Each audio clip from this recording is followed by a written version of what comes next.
question quiz. Then you're going to take the quiz, and that'll be the end of reading today.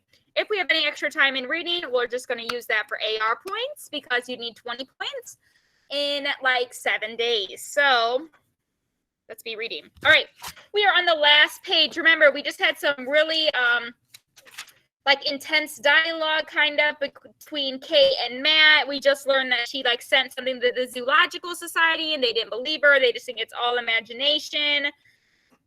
Yada, yada, yada. Matt was going to check if the coordinates were close to where her grandfather was at. So, final page.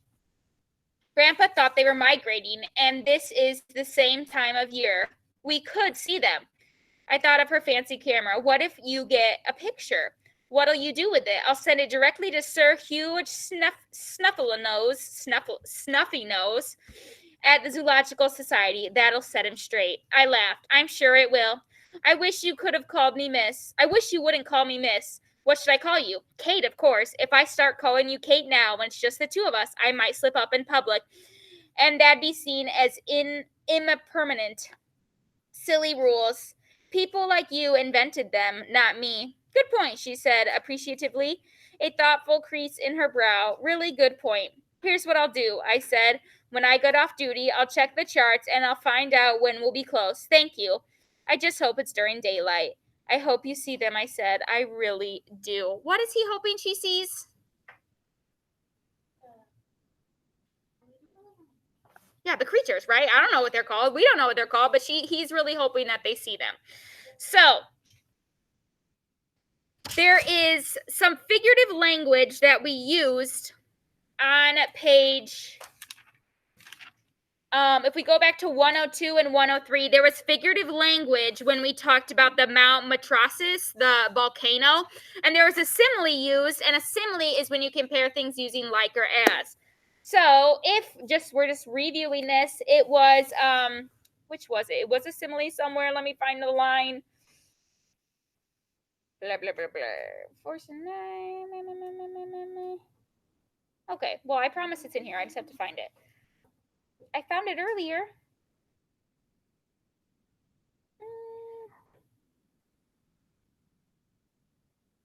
Well, so we compared it looking more like the devil's anvil than anything. So there's a comparing using like. I know there's one using as too. I just can't find it. So that is that. A metaphor is when you compare two things by saying one thing is or something else. Does anyone know what personification is? We didn't really use personification in this story, but does anyone know what it is? Personification is when you give human-like qualities to things that are not human. So if I ran into a desk and I'd be like, ouch, it hurt me. Like, the desk didn't hurt me. I hurt myself by running into the desk. The desk cannot physically hurt me because it's not a person. It'd be me running into the desk. So, besides the point. So, right now, what characters does the author develop through narration? Who's our narrator of our story? Who does the author narrate the story with? There's only 3 choices. Matt. So, Matt is who we learn about through the narration. Who do we learn about in the journal entries? What character is developed in the journal entries? Molly.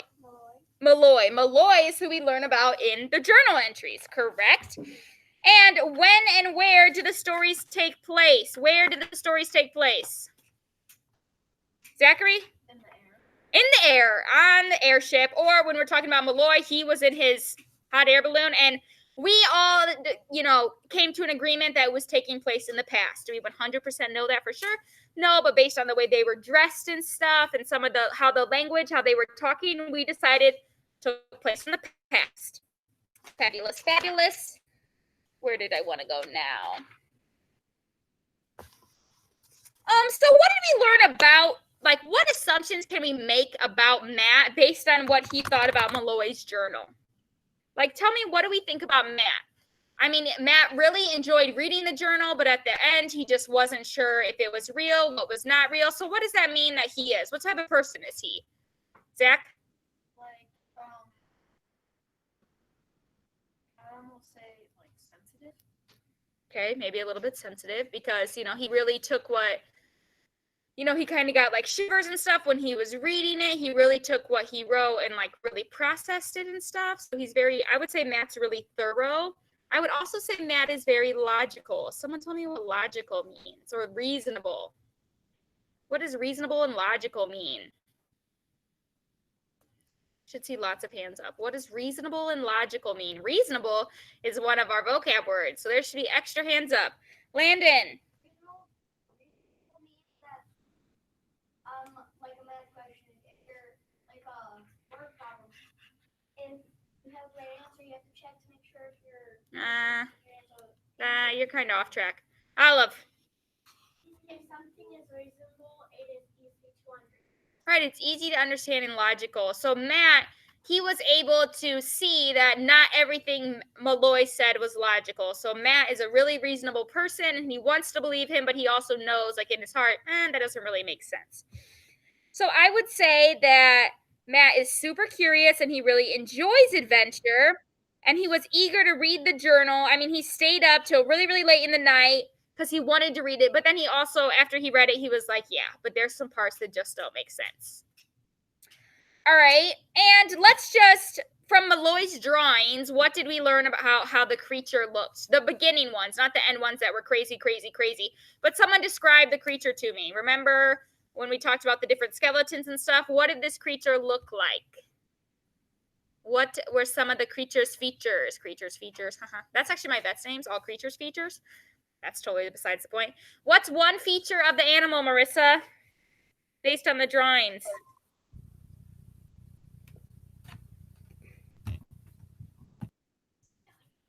There's 4 virtual kids on. Hi, Mark. What's a feature, Marissa?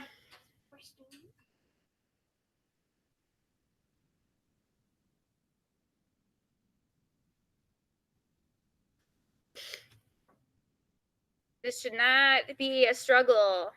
You should be thinking of this as well, because you might be next. Someone give me, or not someone, but Marissa, give me one characteristic of the creature that was in the sky. I can think of like 10.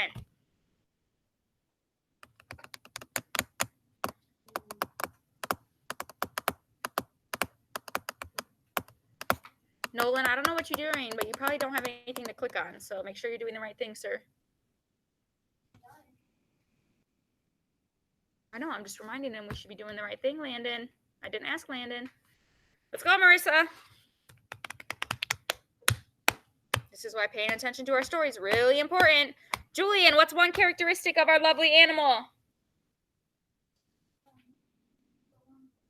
Right, the long, like, finger-like things that reminded him of what animal? Everyone? Bat. What else is another characteristic we learned from the drawings? Eli, do you have anything to add or can tell me about them? No? Okay, Kylan?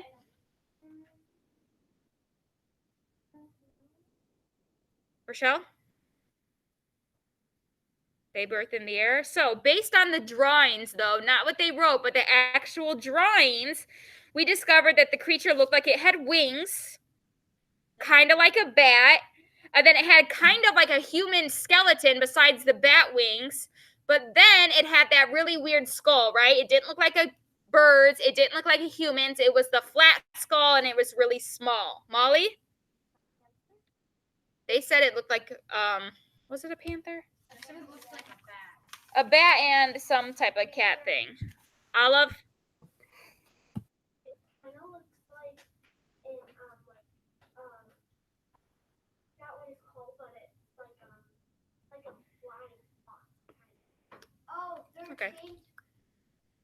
Yeah, like the biggest thing. It kind of looks like Okay, that. you guys are totally getting me off track, so I don't know what you're talking about. Mark, add to our conversation.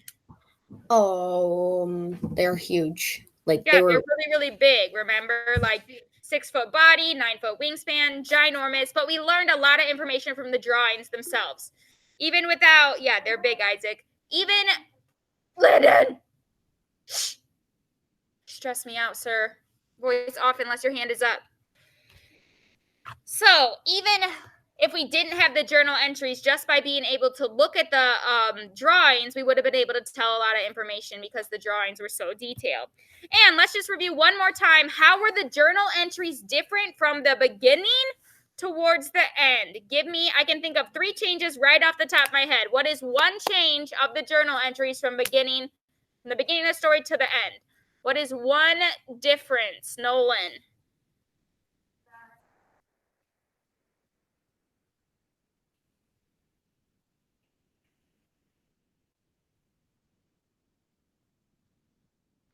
From the journal's beginning to the end. Oh. Labeled, What label what? labeled a date. Okay, so date.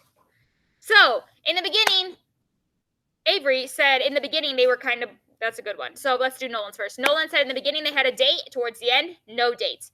Avery said in the beginning they were like believable. Matt was kind of like, yeah, I could see this is possible. But then at the end he was like, these creatures are absolutely crazy. There's no way this is believable. That was a good one, Avery. Olive.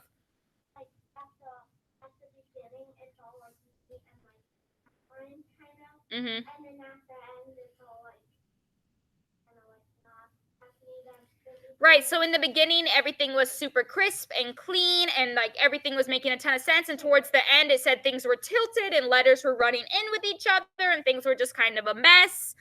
He stopped using time as well, so he just stopped. He started doing things half-heartedly. It was believable, then unbelievable, a whole bunch of crazy stuff. Are there any questions about anything that we read? Any questions? If not, I need you to hop on. Well, you're already on HMH. You can open up a second tab, though, or have the story open still because you can use the story for the quiz. I want you to click on the selection quiz, and we're going to go over it together before you take it, okay? We're going to go through this, going to go through the 5 questions together. That way there's no confusion.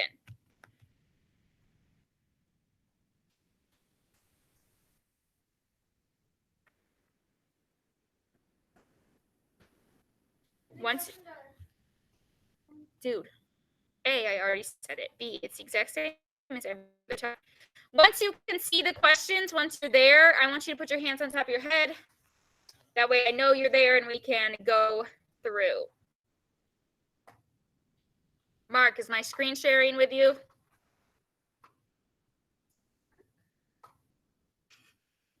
Okay. All right. So, number 1, this can be found on, this answer can be found on the first page. According to the passage details, Malloy's journal can be described as what? Was it dirty? Was it damaged? Was it destroyed? Or was it decorative?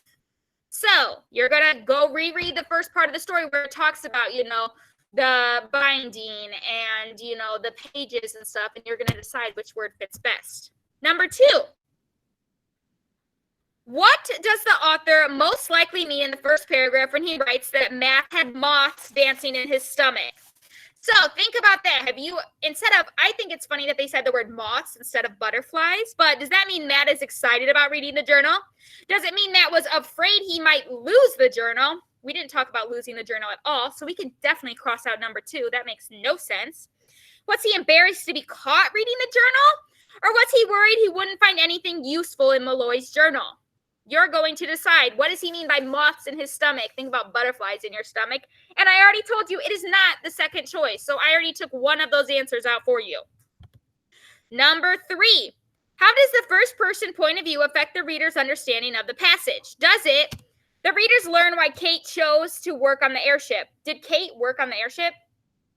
No, she's a passenger. So number 1, it is not number 1. I already took that answer out for you. The readers know why Matt stayed up until 2 in the morning. The readers understand why Malloy stopped writing in his journal. Or the readers discover why Sir Hugh Snuffler did not want a copy of the journal. So, it is definitely not number 1. I took that one out for you, okay? Number 4. How are Matt and Kate's feelings about the contents of Malloy's journal different? So remember, Matt thought they weren't maybe real, and Kate really did think they were real. So you're going to read those and see which one makes the most sense. Matt questions Malloy's supposed creature sighting, while Kate wants to search for the undiscovered creature is number 1. 2, Matt hopes to spot one of the creatures detailed in Malloy's sketches, while Kate has lost hope to ever discovering the creature. Okay, Kate has definitely not lost hope. So number 2, definitely not number 2. Matt accuses Malloy of wasting time writing about imaginary creatures, while Kate appreciates Malloy's details account for the creature. Matt wants to travel to the same region as Malloy and discover new creatures, while Kate feels that the study of the creatures should be left to experts. It is definitely not 2, and it is definitely not 4. So for number 4, your options are either 1 or 3. So Mrs. Kneifel is being real nice and eliminating a whole bunch of answer choices for you. And then lastly, number 5 is you're going to read the summary, and then you're going to decide which of the sentences can best complete the summary. So what's the last part that should be added there? Remember, a summary would be like, instead of me reading the whole story, you could just give me a breakdown, okay? So that is what you are going to do now. You are going to take the quiz. Once you take the quiz, you are just going to read for AR. Grammar starts at 10:20. Those of you on my live, so there'll be another live at 10:20 to go over grammar, FYI.